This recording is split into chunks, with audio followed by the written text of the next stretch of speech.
శ్రీమాత్రే నమ శ్రీ గురుభ్యో నమ. తదుపరి మీనరాశి.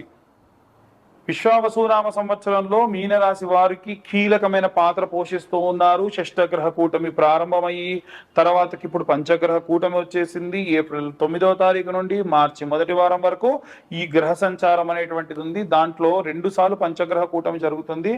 ఇదేమిటయ్యా, నిన్నటిదాకా షష్టగ్రహ కూటమి అన్నావు, ఇప్పుడు పంచగ్రహ కూటమి అంటున్నావు అంటే రాహుగ్రహ సంచారం అనేటువంటిది అపసవ్య దిశలో ప్రారంభమవుతుంది. ఆ సమయంలో వీరికి ఎట్టి పరిస్థితుల్లో మంచి లాభమే కలుగుతూ ఉంది. దాంట్లో ఎటువంటి సందేహము కూడా లేదు. ఈ రాహుగ్రహ సంచారం అనేటువంటిది ఈ పంచగ్రహ కూటమి పూర్తయిన తర్వాతకే జరుగుతూ ఉంటుంది.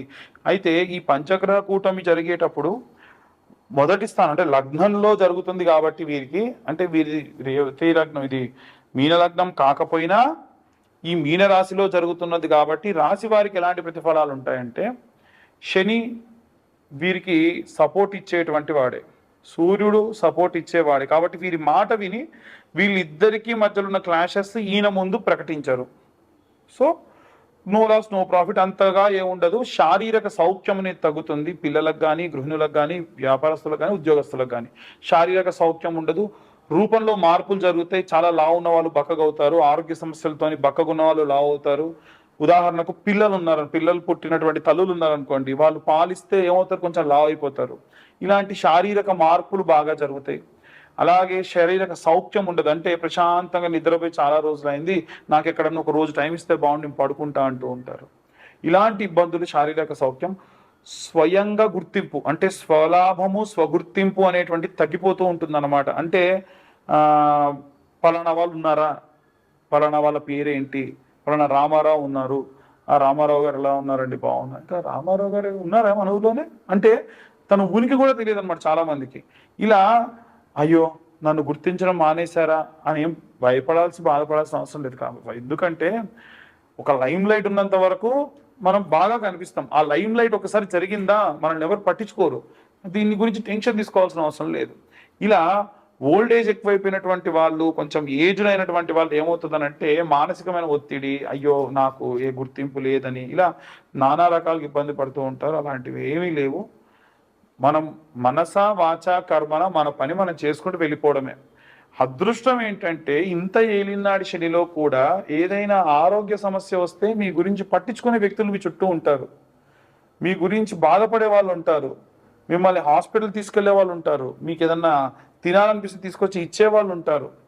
ఒకటే బాధ, ఏజ్ ఎక్కువ ఉన్నటువంటి వాళ్ళకి ఏమిటి బాధ అంటే శారీరక బాధ. మధ్య వయసులోకి ఏమిటి అంటే ఇంట్లో ఉన్న వాళ్ళకి ఏదైనా ఒక ప్రాబ్లం. చిన్నపిల్లలకి ఏమిటి అంటే ఏలినాటి శనిలో వారి యొక్క శారీరక బాధ. ఈ బాల్యంలో అలాగే కౌమార్యంలో రెండిట్లో కూడా వీరికి ఉన్న ప్రాబ్లం ఏమిటి అని అంటే శారీరక బాధ విపరీతంగా ఉంటుంది. అసలు ఇక్కడ ప్రాబ్లం అనేది ఎక్కడ అంటే మధ్య వయసులో ఉన్న వాళ్ళు 30 నుండి 40-45 సంవత్సరాలు 50 సంవత్సరాలు ఉన్న వాళ్ళకు అసలైన బాధ. ఎందుకంటే ఇతనికి ప్రాబ్లం అనేటువంటి శారీరక బాధ ఉన్నప్పటికీ ఇంట్లో ఉన్న వాళ్ళ ఆరోగ్య సమస్యలు వీరిని ఆర్థికంగా మానసికంగా కుంగదీస్తుంది. మరి వాళ్ళని ఎవరు పట్టించుకుంటారు? కాబట్టి నిత్యము కూడా మీరు దత్తాత్రేయ స్వామి కానీ లేదంటే ఆంజనేయ స్వామికి కానీ ఆరాధన చాలా మంచిది. నేను ఇప్పుడు చెప్పే మంత్రం వీరికి చాలా శక్తినిస్తుంది. ఆ మంత్రం ఏమిటంటే ఓం గురు అరిష్టేతో సుసంప్రాప్తే గురు పూజాంచకారయే గురు ధ్యానం ప్రవక్ష్యామి పుత్రపీడోపశాంతయే. వీలైనంత వరకు మీ గురువులు ఎవరన్నా అర్చక స్వాములు ఉన్నా నెలకొకసారి లేదా సంవత్సరానికి ఒకసారి వాళ్ళ పాదములు కడగండి, వారి నీళ్ళని తలపై వేసుకోండి. ఇంకా మీ తల్లిదండ్రులు కనుక మీ దగ్గరే ఉంటే ఏలిన నాటి శని ప్రభావం ఉన్న వాళ్ళందరికీ వర్తిస్తుంది ఈ రెమెడీ. చాలా అద్భుతమైన రెమెడీ. మీ తల్లిగారి యొక్క పాదములు కడగండి. అది కూడా ఏదైనా కాస్త పుట్టమన్ను ఎర్రమట్టిలో పాదములు పెట్టి కాలు కడగండి. ఆ మట్టి కొంచెం కాళ్ళకు రాసి కడగండి.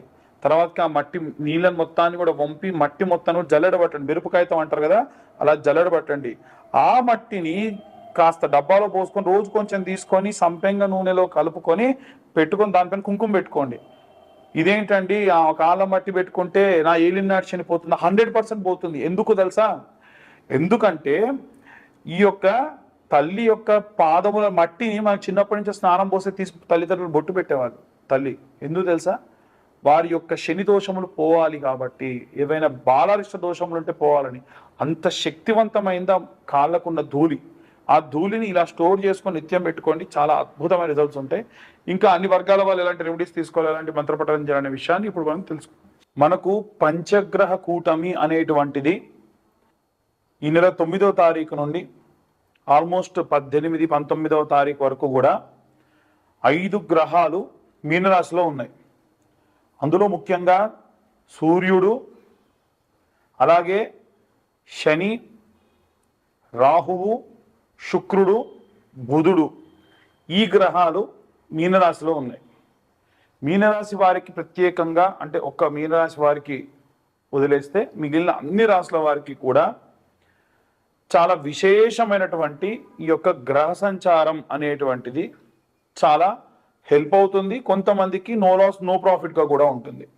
అసలు ఈ పంచగ్రహ కూటమి వల్ల ఏమవుతుంది, ఎలాంటి పరిస్థితులు నెలకొంటాయి అనేటువంటివన్నీ కూడా ఇప్పటిదాకా మనం మాట్లాడుకున్నాం. అయితే ఈ యొక్క పంచగ్రహ కూటమి 17వ తారీఖు పూర్తవుతుందో లేదో 25వ తారీఖు, అంటే సూర్య గమనం అనేటువంటిది ప్రారంభమవుతుంది. చంద్రుడు అనేటువంటి వాడు మళ్ళీ ఈ యొక్క మీనరాశిలోకి వస్తాడు. అంటే అప్పుడు మళ్ళీ పంచగ్రహ కూటమి ఉంటుంది. కానీ చంద్రుడు చాలా తొందరగా కదిలేటువంటి వాడు కాబట్టి ఒక 3 రోజుల పాటు ఈ యొక్క చంద్రుడు ఈ యొక్క మీనరాశిలోకి చేరడం అనేటువంటిది జరుగుతుంది. వాస్తవంగా మీనరాశిలోకి సూర్యుడున్నా, చంద్రుడున్నా, శుక్రుడున్నా, శని ఉన్నా ఎటువంటి నష్టం అనేటువంటిది ఉండదు. కేవలం ఇక్కడ పాపగ్రహ సంచారంలో భాగంగా శని కానీ రాహు కానీ ఉంటేనే ప్రాబ్లం. ఈ శని కానీ రాహు కానీ ఎవరైతే ఉన్నారో వారంతా కూడా మూవ్ అయిపోతున్నారు కాబట్టి అంతగా ఏమీ ఇబ్బంది లేదు.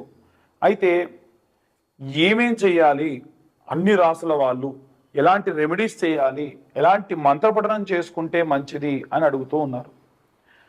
అందరికీ చెప్పేటువంటిది, కామన్గా చెప్పేటువంటిది ఒకటే ఏమిటంటే నవగ్రహ ప్రదక్షిణ. అందరు నవగ్రహాలు గుడికి వెళ్తే 3 చేద్దామా, 4 చేద్దామా, 5 చేద్దామా, 10 చేద్దామా, 11 చేద్దామా అంటారు. అలా కాదండి.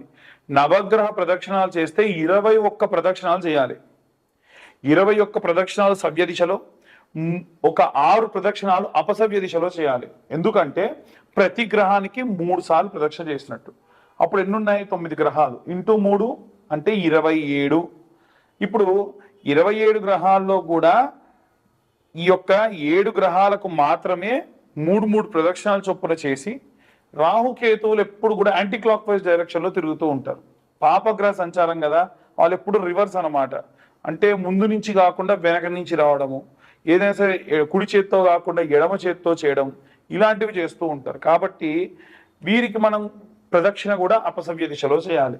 దీని వలన జాతక రీత్యా మనకు రాహుకేతువుల మధ్యలో వేరే ఏ గ్రహాలైనా బంధనమై ఉన్నా, ఒకవేళ ఏ గ్రహాలైనా పాపగ్రహంతో కలిసి ఉన్నా, ఎటువంటి గ్రహాలైనా సరే ఈ యొక్క పాపగ్రహాలతో బంధనమై ఉండి కూడా మనకు నెగిటివ్ రిజల్ట్స్ ఇచ్చేటువంటి ఉంటే కూడా ఈ ప్రదక్షిణాలు చేయడం అనేటువంటిది కాస్త శక్తినిస్తుంది.